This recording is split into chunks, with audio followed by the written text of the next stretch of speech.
Hey Will, how you doing today? I'm good, Jeff. How you doing, man? I'm not having a great day, to be honest, Will, but it's getting a little bit better now that you're here, Oh, there so you thanks. go. We've had a guest on our show where we're leveling up slowly but surely over time.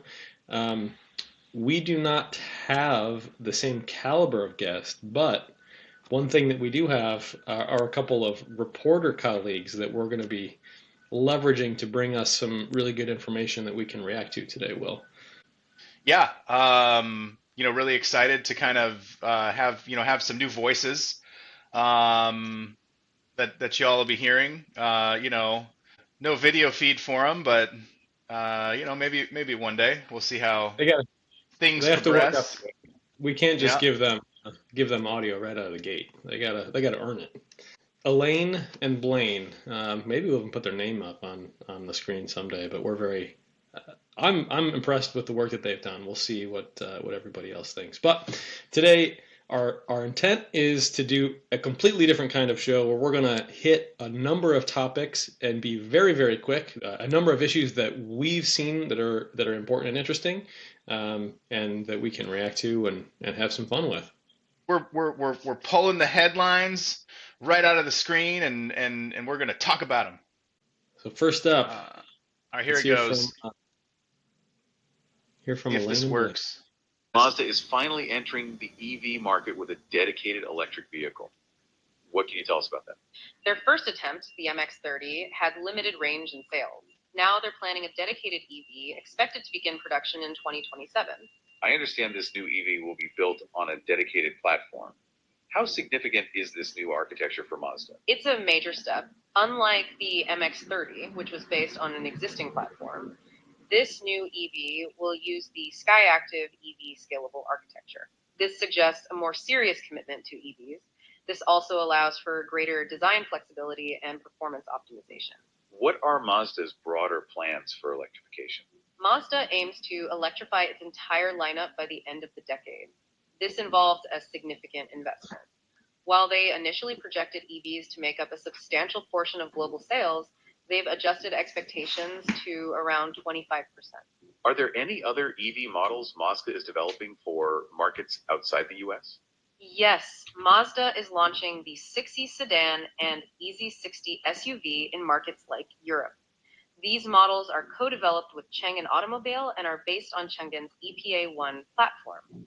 Mazda is dedicated to using dedicated EV architectures for its next generation vehicles. Despite continuing investments in hybrid and ICE powertrains, the company seems committed to EVs. They are confident that the EV products will deliver the driving dynamics. Hmm. Mhm, mhm, Well, mhm. seems Elaine is really carrying most of the water in the Elaine and Blaine reporting show. What do you think about Mazda actually getting serious, Will? I've got some thoughts. Okay, to jump through them pretty quick.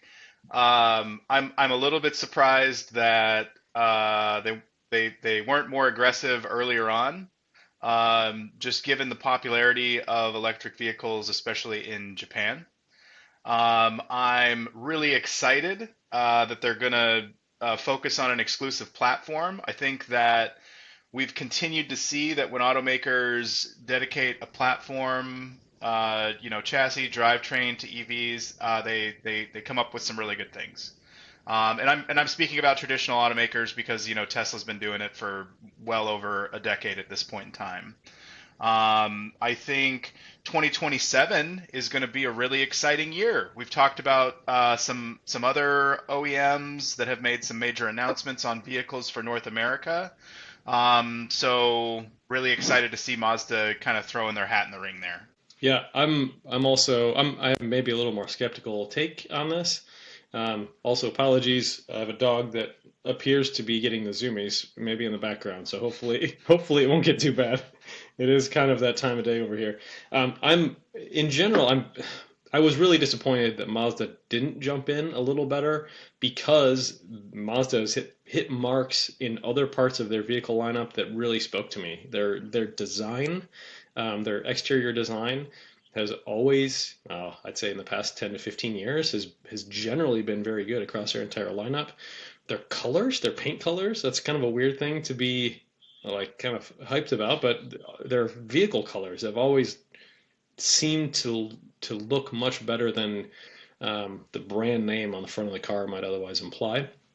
And Mazda has a pretty long history of having cars that have good driving dynamics. That's been kind of a calling card for them.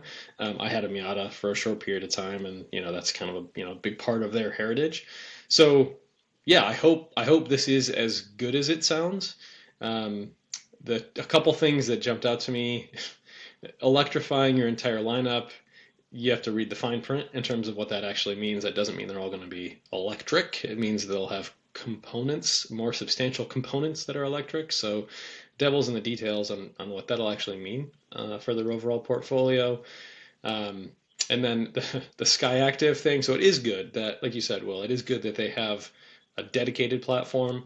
They've used Sky Active. Maybe I just don't know enough about Mazda, but they've used like Skyactiv brands for a long time, and I'm not sure, to be honest, what it's ever meant. Um, so yeah, in general, I think yeah, good. Hopefully, it's better than I even think it is. Yeah, I gotta say, I'm kind of amped about it. Amped to see what happens next. Uh, Um, yeah, it was interesting point that you brought up about electrifying their full portfolio. I had always thought that that meant that they were going to have an option that was, a plug like an option that was a plug-in electric vehicle in each, essentially, model. But is that not the case for what that Sometimes, means? yeah, it depends. It can just be even what I would call a mild hybrid, so a non-plug-in hybrid has been used by some automakers to be electrified. So I think that's Oh to me yeah. that's not a cop out. If what it actually ends up meaning is that their entire portfolio will essentially have a plug, but it may also have a traditional gasoline power plant in it as well. That would still be a huge step forward for Mazda. Oh Um, yeah. see what else Elaine and Blaine have for us. The electric vehicle market has experienced a significant downturn. What factors are contributing to this shift?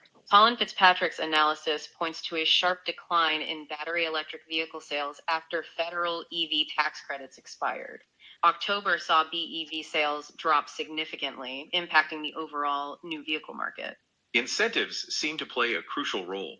How did automakers respond to the expiration of these tax credits? To offset the loss of federal incentives, several OEMs increased their discounts, with average incentive spending on BEVs rising significantly.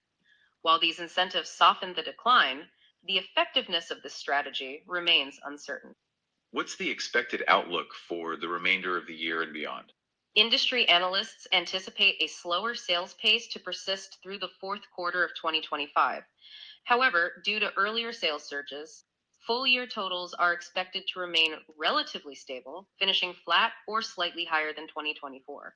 The recent data underscores the strong influence of federal incentive on EV adoption, highlighting the market's sensitivity to policy changes. Yeah, so kind of um, another good one. Elaine seems to be the hardest worker of the two, so kudos to Elaine. That's pretty much what you would kind of expect, right? Knowing that the credits were going to sunset in September this year, there would be a combination of things. One, people pulling up some decisions, so you probably saw a little bit of extra pull through to take advantage of them, and there's probably going to be a lull for the rest of the year. I don't think that's wild. I think that's just normal. But yeah, cash on the hood. Um, the actual federal incentive policy got better before it got killed, um, and it was a better suited to help people take advantage of that at point of sale rather than waiting until they filed their taxes next time. Um, but yeah, now it's gone. R.I.P. So um, yeah, the good news is we're at a much better point of market maturity, technology maturity, vehicle maturity, that I think will the market will sustain some of this and push through. Um, but I don't think there's any good way to sugarcoat it. It's not a positive development. There's no way that taking away financial incentives is going to end up being a net positive. Yeah, I agree. A lot of factors, right? So there's an expiring incentive. You also had, similarly in the third quarter, some minor reduction in interest rates and things like that that are even sort of a bonus on Yeah. a new vehicle purchase that could have contributed slightly.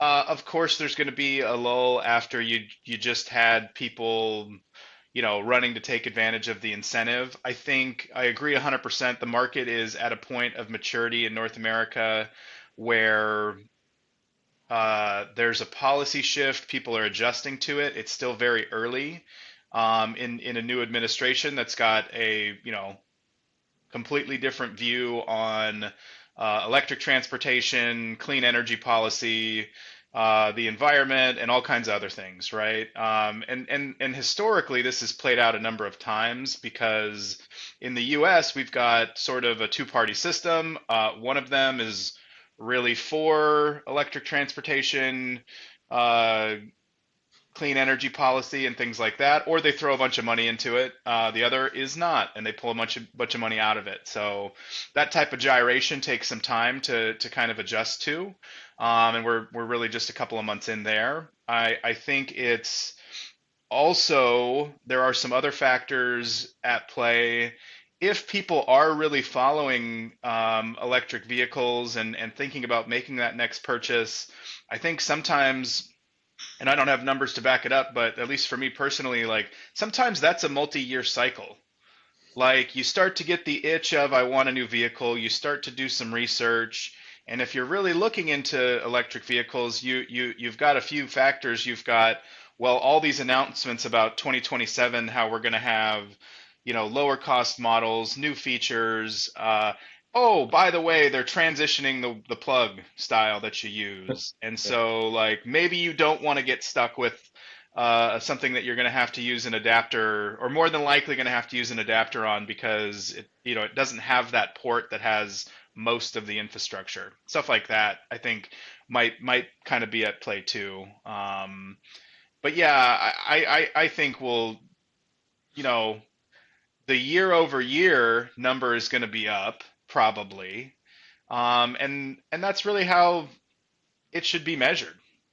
And Yeah, also, I was really excited to hear that the reduction in EVs. Well, this isn't like a great thing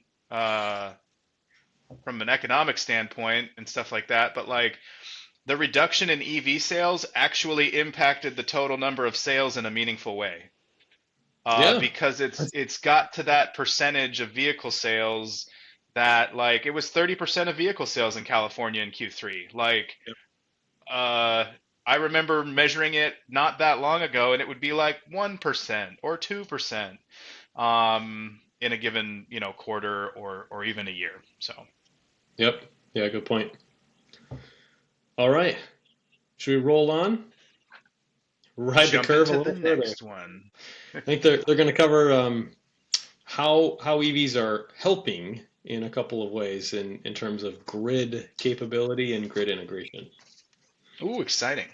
Yeah, Isn't it exciting that we're finally seeing vehicle to grid technology making a real impact on the grid? Absolutely. According to Ed Lynchbell, a shared vehicle to grid fleet in the Netherlands is actually relieving grid congestion during peak demand. That's amazing. How much are these vehicles contributing to the grid exactly? Well, the trial showed that 50 vehicles contributed up to 300 kilowatters during the evening peak. Impressively, they dispatched 65 milliwatters of energy over 5 months. Okay, so how does injecting power into the grid at peak times actually help? It helps in several ways. It relieves grid congestion, supports higher solar penetration, delays infrastructure investment, and displaces fossil fuel generated electricity. Um, this sounds promising. Are they planning to expand the project? Yes, they are. The fleet is set to expand with another 120 vehicles in December, aiming to deliver 1 MEW of grid congestion relief. By 2026, they want 500 vehicles. all right. one in my neck of the woods, not only utility related, but right around the corner. I noticed that we're going to have to coach these two up a little bit on their energy terms. Did you catch that, Will? I did, and actually I like it. Kilowatters, megawatts, like Yeah, what? I let's don't know. do I it. mean, I guess it's probably too late to try and petition for a technical name change, but I like it. They're onto something. Yeah, this is really cool. So that there's a list of, or they listed off a whole number of things, types of benefits that EVs connected to the grid can provide, and they're not going to do all of those things all at once all the time, but they can do all of those things at different times depending on timing and grid needs, and some of those things together. So yeah, there is, this is something I've never been down on vehicle to grid integration technically, because they're rolling batteries, and we know that batteries as an energy storage device to the grid can provide a lot of valuable services. Where the where the rubber has to hit the road is, how are you helping? How are you enabling, whether it's fleets like this case, or consumers, even more distributed across a larger region? How are you making it easy and worthwhile for them to allow their vehicle to participate in something like this in a way that is sustainable and not kind of a flash in the pan, where you have kind of the similar to what we are talking about with Matt last time. There are some early adopters who would probably really geek out over that vehicle to grid integration, and ooh, I can plug my car in and it can do some stuff for the grid.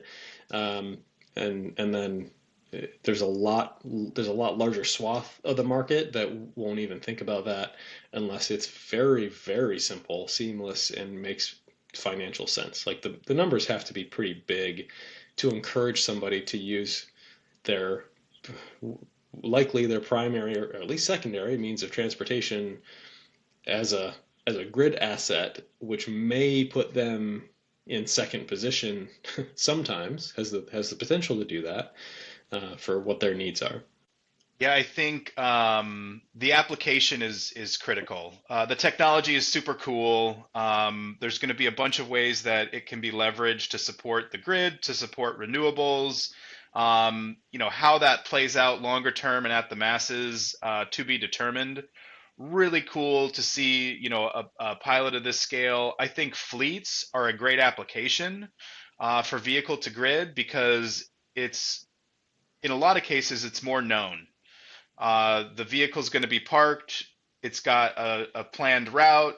The vehicle runs the same route every day. It goes back to the same place every day. Like, that's a really good application for vehicle to grid. I think the technology is going to be really powerful for people in their homes, as an energy backup, as an additional means to store solar that they're generating versus using the grid.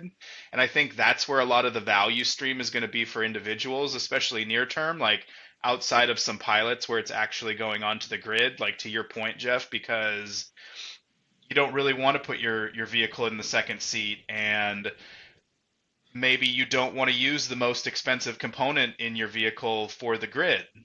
but using it for your own benefit. If you lose power because of a storm, planned power outage that we see out here on the West Coast and stuff like that, having that type of technology and capability could be really powerful for a lot of people. I see it, potentially replacing generators at homes and stuff like that over time. So super exciting technology.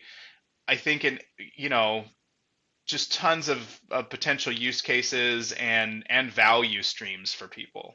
Yeah, I think you hit it. You saw me get all excited over here. I That one, battery backup for homes, is the one that I'm much more excited about, because it's a lot less complex in terms of real-time markets and integration, and it provides a ton of value. So you have, because when you think about what you would pay for electricity in the middle of a power outage, that's the value of having that full battery that you can just switch in to your main panel and run everything. So having that, even if it was manual, even if it was something where you had to go out and manually throw over a transfer switch at your main panel, and then your car can kick in and run everything in your house, there's huge value to homeowners, consumers, to be able to ride through potential grid interruptions and just make it super easy. All right. Right. Any other thoughts on that guy? No, I mean, I think excited to see what happens next in the Yeah. space. Okay, I guess if we're gonna, since you asked, the term vehicle to grid, I think gets like totally overplayed from the value of the technology. Just kind of piggybacking on what we were talking about, it's the bidirectional power transfer that's the really cool part. That opens up the opportunity for vehicle to grid, but also you could power your home through a power outage. You could power a Yep. campsite. Yep. All kinds of other things. Yeah, you could power a microgrid at a facility. Like your fleet vehicles could help you. You could power a storm response site, like all these different things that you can do with it that aren't really vehicle to grid, but it's the ability to take power out of that, to move that battery and take power out of it really easily. So Yep. Absolutely. Yeah. One of the ones that a project that I was trying to get off the ground was bus school buses, electric school buses, and using so electric school buses have their own challenges when you look at a traditional school bus depot and there's a ton of buses there and you're like, oh, it's going to be really hard, very power dense to bring in everything that we need for all of those buses, depending on how big that depot is. But then you think about, all right, well, you got a whole bunch of buses. These buses operate in a community. They support people.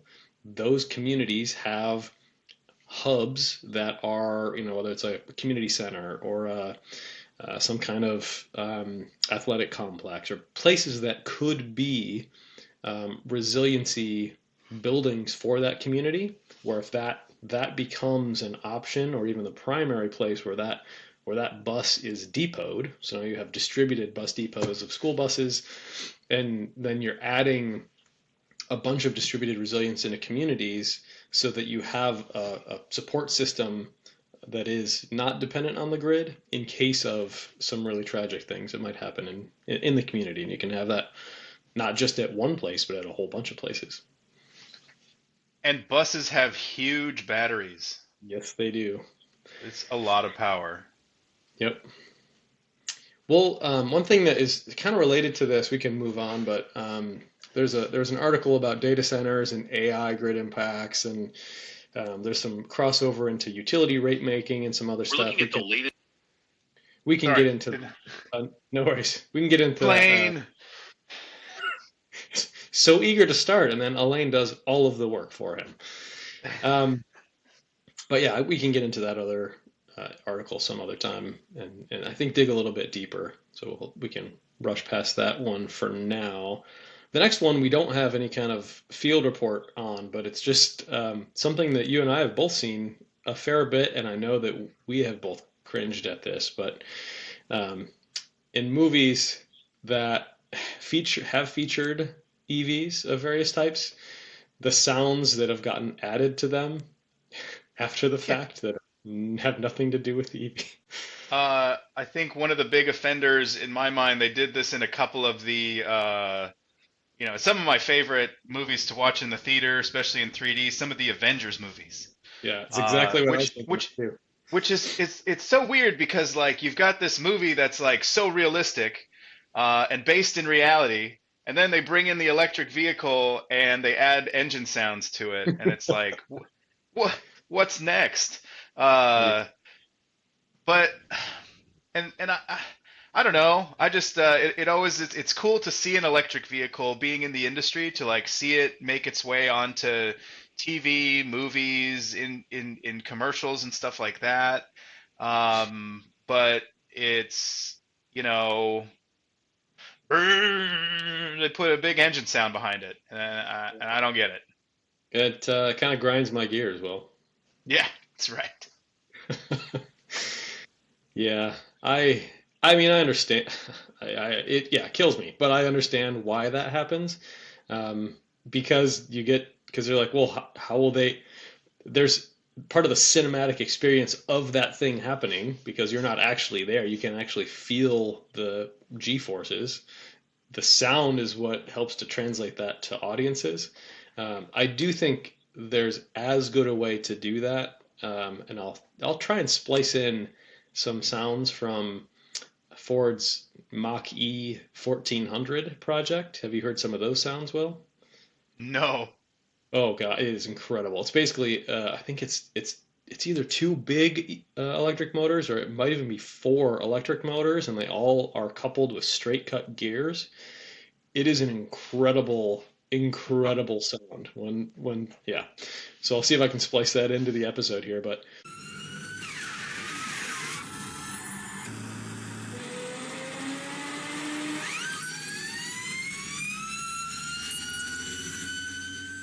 there are sounds like that can be made, that are exciting, that aren't gasoline combustion sounds. But the Charger Daytona that came out here, it's pure electric vehicle, and it's got a system that generates like pretty loud engine sounds, kind of engine sounds, Yeah. outside of the car, and so it's proven that it can be done. And I get it on the movies because audiences, I guess, might think like, hey, the sound cut out.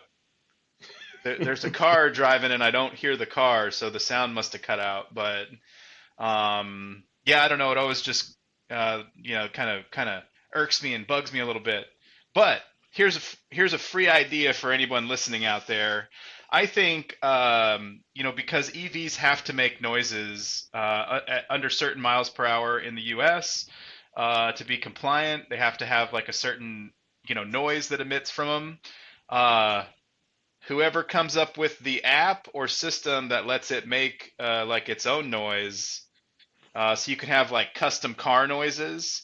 I think that's a real winner. So Yeah. I don't have the technology, but whoever can crack that nut, I'd like to have a car that makes Jetson car sounds. So, Well, I think just it's a very short line from the custom sounds to EVs that are just making fart noises all the time. I think that's pretty much immediately where it would go. it would be funny though. Everyone laughs at farts. Um, I think so anyone who wants to do that idea, that's like a freebie. Or if you find it easier to perhaps sponsor our podcast. Oh, Uh, you've obviously, if you're going to create this new soundscape, you've got money laying around. Uh, TheChargingCurve@gmail.com. that's us. And you can help us with that sponsorship. Train Blaine and Elaine so they're a little bit smarter about electrical technical terms. We'll get there. On to the next. I think they All have right, I think something I for got us it on. queued up. Perfect. Here we go. We're looking at the latest legislative trends that are steering the future of EVs. Right.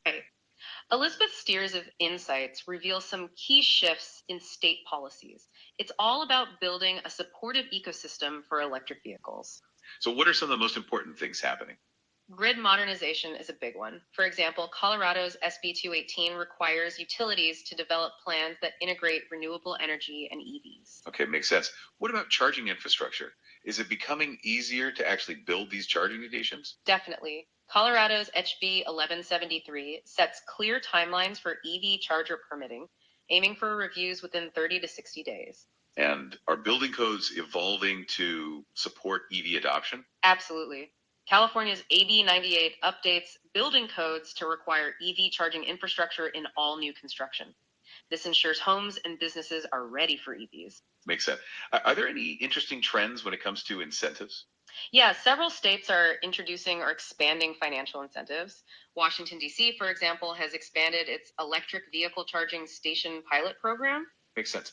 Now, turning to a slightly different topic, what about state fleets? Is there any progress there? There is. Colorado is pushing for all state vehicles to be zero emission by 2030. They've created an office to coordinate that transition. That's great. What about school buses? Are there any states making strides in that area? Washington requires all new school buses purchased after 2035 to be zero emission. The law also establishes a grant program. And are there any interesting insights into how states are dealing with fees on EVs? Some states are introducing new fees targeting EVs to compensate for declining gas tax revenues, but that could slow adoption. Overall, it's a really interesting and quickly evolving landscape. It will be interesting to follow these trends in the upcoming year. All right, yeah, that's I think so. It's encouraging to see, and I think also there's a number of other states that are doing a lot of things that are similar, different targets around zero emission vehicles, building codes we've seen in California for a number of years have just continued to have increased requirements around transportation and electrification readiness. So that's exciting, and it's started to be adopted in other places, which is great to see. Overall, I think we'll continue to see states really, kind of take the lead on driving policy within their region. Individual states as well as coalitions of states coming together, creating similar policies and investing in and sort of driving forward transportation electrification.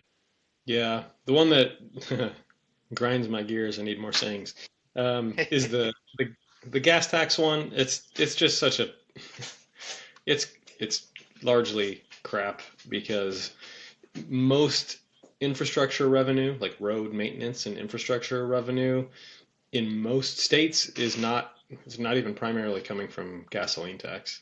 It is an issue, but it's been made to be a boogeyman and to be much worse than it actually is in reality. Alliance for Transportation Electrification has done some pretty good work on like quantifying and showing what that actually is. Um, and that's it's an issue that can be addressed in a number of different ways, and it's probably better for states to take a bigger picture view on what do we want to accomplish, and are we just trying to make a knee-jerk reaction, or do we have a larger strategic vision on what we're trying to accomplish? But my favorite thing about all of that was the state fleets, because that can help. So you heard about essentially some states being able to knock down some barriers and improve time to getting things in the ground. You and I both know that can be challenging.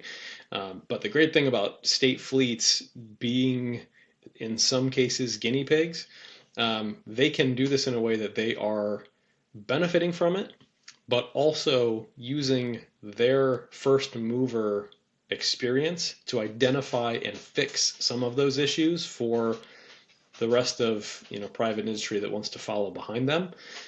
So they have, to the extent that they're willing to step out and find some of those problems, they have an opportunity to identify them and hopefully fix them. I think that's the biggest promise that I see with all of that. The gas tax, that's the one that I was thinking of. EVs should not be paying for that.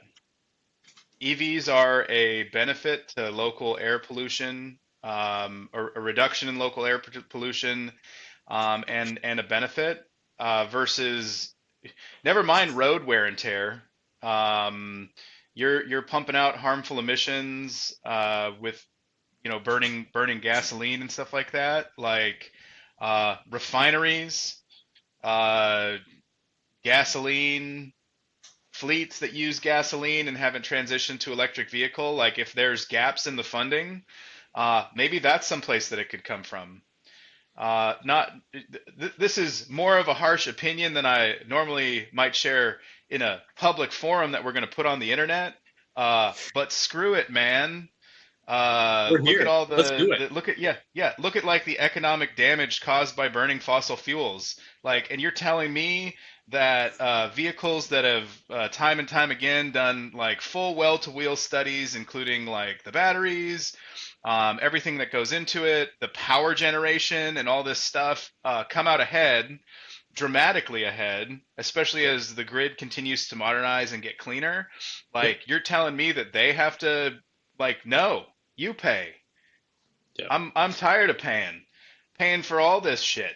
Yep. because of all the economic damage and expense from climate disaster, a bunch of people living in congested areas having increased health bills because of Yep. their lungs and asthma and all this shit. Like, no, EVs should Yeah. not be paying for that. Yeah. There's a bunch of layers to that onion, Oh exactly yeah, as you're saying, Will. I mean, that's the sad thing. I mean, this is just um, when things are not quantified, they are not economically factored. So you have all those things that are happening. You have tailpipe pollution that is locally impactful in very negative ways, and then you have global emissions that are also impactful in those ways. But there's they are not quantified. They're externalities to the overall economic picture of how people look at things. So me, I pay my gas bill, or I go to pay for gas at a gas station, and I I could. It doesn't matter to my wallet what happens to the combustion of that fuel everywhere that I go. I don't have to care about that because it's not brought into that economic formula. So yeah. yeah, intrinsic and extrinsic economic factors is it's a challenge for sure. All right, man. So I guess we're just gonna charge people $200 for having an EV on their registration, and Yeah, yeah.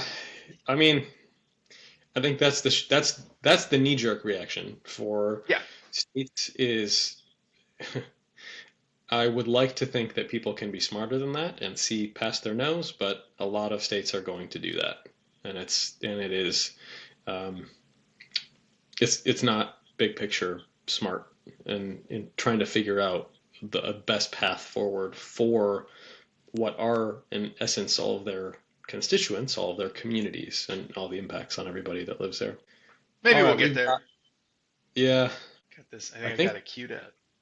all right, we have a fun one to end. This is some non-car stuff, Will. So I'm excited to hear what these two have to say for us, and we'll start to wrap up. All right, I thought the last one was fun, but E-bikes are transforming our cities for the better. Wouldn't you agree? Absolutely. Okay, so how are e-bikes reshaping urban transportation? Well, they're reducing car dependency by offering an alternative for various trips, from commuting to errands. I think fewer cars on the road. And it's not just about convenience, right? There's the environmental angle. Exactly. E-bikes are virtually emission free, leading to a significant reduction in air pollution, especially in areas heavily impacted by traffic. What about accessibility? Are e-bikes really a viable option for everyone? They're a pretty affordable transportation solution. You don't need a driver's license or insurance, which really opens up opportunities for more people. And last mile delivery services? Ah, yes. E-bikes and e-cargo bikes are streamlining urban logistics, navigating streets more efficiently than trucks, and reducing their carbon footprint. Of course, there are concerns like safety and regulations. True. Addressing issues like speeding and modifications is crucial, but the potential benefits of e-bikes far outweigh these challenges, really. Overall, e-bikes are indeed a valuable solution for urban transportation. Yeah, that one's tugging at my heartstrings a little bit, Will. Um, I don't know if you've been on an e-bike. It makes you feel incredible. It makes you feel like Superman. It's pretty awesome. I cycle a fair bit, so I struggle with myself internally. Like, well, yeah, I could get an e-bike, but shouldn't I just get a little more exercise? That's probably that's probably better for me. But in places where it's hilly, or for people that some older populations or people that have some kind of physical disability, that's a huge helping factor for them. And they can't be, you know, e-bikes themselves aren't an answer to just fixing everything because there's a whole civil engineering design component of infrastructure to really make the accessibility, like they said, of getting a bikes are cheaper. You don't have a driver's license, you don't have insurance. The overall barrier to entry is much lower. Um, you you may or may not have some very significant safety concerns depending on where you actually want to bike. So that's where the planning, zoning, and civil infrastructure can really help you out. So that's one of the things that I love about where I live now. Yeah, that's here you've got to be in certain cities to really be able to in urban areas especially to really be able to take advantage of cycling, whether it's e-bike, regular, mobility, the scooters, the electric Yeah. scooters. I have not ridden an e-bike. I have ridden an electric skateboard Okay. several times. That's a lot of fun. Yeah. Kind of scary, quite scary. And then the scooters to get around in downtown areas and stuff like that when kind of done walking. Um, but the layout and the thoughtfulness of the design is not there in a lot of places that I've used them. So it's kind of dangerous. I think regulations, education, and enforcement are something that is super critical. 100% agree. These are a great piece in the puzzle of electric transportation, mobility within cities, and all those points. But I think super critical to get people educated on how to properly use these, what rules they're supposed to follow while they're on these e-bikes.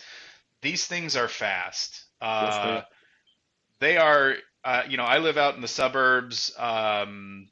We got a bunch of kids riding around on e-bikes, and you know, they're out there on sidewalks, cutting people off, raising all kinds of hell, as kids are prone to do.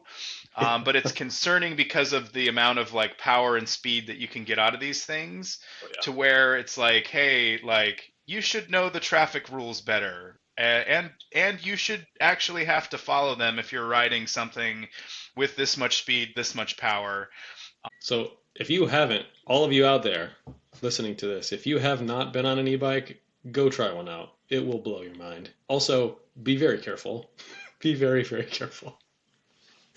I Uh, some of my friends that they go biking on the weekends. They're just over the moon about it because they get to go to places that they couldn't make it to before. yeah. Like they're using the e-bike. The other thing that it has is like assist functions, right? Like it doesn't have to be fully it's taking you, but it helps assist the pedals. Yep. So now they're going on, rides that are 8, 10 miles away from their house, where in the past, you just wouldn't really go that far because it's a lot. Right. Yeah. So that's really cool. Yeah. Also, Yeah. I'm more hopeful about that, but the civil challenge is a big one. Uh, I don't have any answers on that, but yeah, e-bikes are super cool. Go check them out, everybody. and if people want us to try and figure out answers to some of these tough questions, drop us a line, like us, subscribe, maybe become a sponsor, because we Maybe. can dig in deep. Oh, deep, super deep, all the way down. All the way. Yeah, the charging curve at gmail.com. I think, Will, we should probably make this a regular in the rotation, but I'm very curious what all of you out there think. Has this been a good experience for you? And if so, let us know. Like, subscribe, send us a note, or look us up on LinkedIn. Send us a message. We're around, and we'd love to hear from you. Yeah, and these articles, Blaine and Elaine pulled those together, on their own. We, Yeah. we we floated hey, like here's some topics maybe, but we went into this thing, we went in cold, so hopefully that was enjoyable for people to see those gears turning Ooh. in real time. All right. For Blaine and Elaine, this is Will and Jeff on The Charging Curve. We're so glad you joined us, and we look forward to catching you next time. Thanks, everybody. Don't forget to like and subscribe. Like and subscribe.